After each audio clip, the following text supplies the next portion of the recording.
क्या आप अंधेरे से डरते हैं? क्या कभी आपने महसूस किया है कि आपके आसपास कोई अनदेखी परछाई है?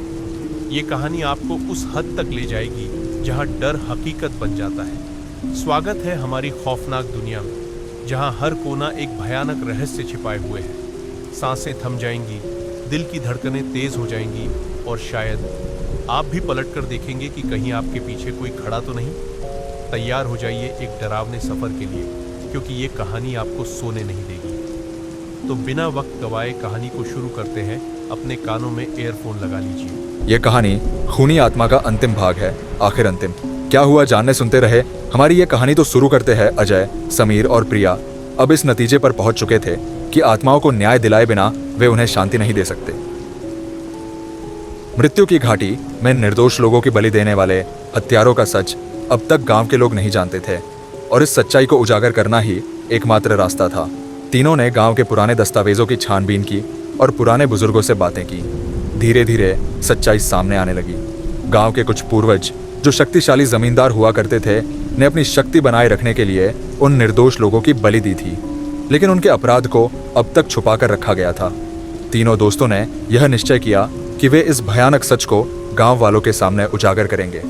एक दिन उन्होंने गांव की पंचायत बुलाई और वहां पर इस सच्चाई का खुलासा किया। उन्होंने सभी को बताया कि किस तरह उनके पूर्वजों ने निर्दोष लोगों की हत्या की थी और उनकी आत्माएं अब तक न्याय की प्रतीक्षा कर रही थी। गांव वालों में सनसनी फैल गई। बहुत से लोग इसे सुनकर भयभीत हो गए, क्योंकि उनके अपने पूर्वज इसमें शामिल थे। लेकिन सच्चाई सामने आ चुकी थी और अब उसे अनदेखा नहीं किया जा सकता था। सच्चाई का पर्दाफाश होते ही घाटी की आत्माएं और भी गुस्से में आ गईं। उन्होंने पूरे गांव को अपनी चपेट में ले लिया। रात होते ही गांव में अजीब अजीब घटनाएं होने लगीं। हवाएं तेज चलने लगीं, पेड़ खुद ब खुद हिलने लगे और आत्माओं की चीखें हर कोने में सुनाई देने लगी।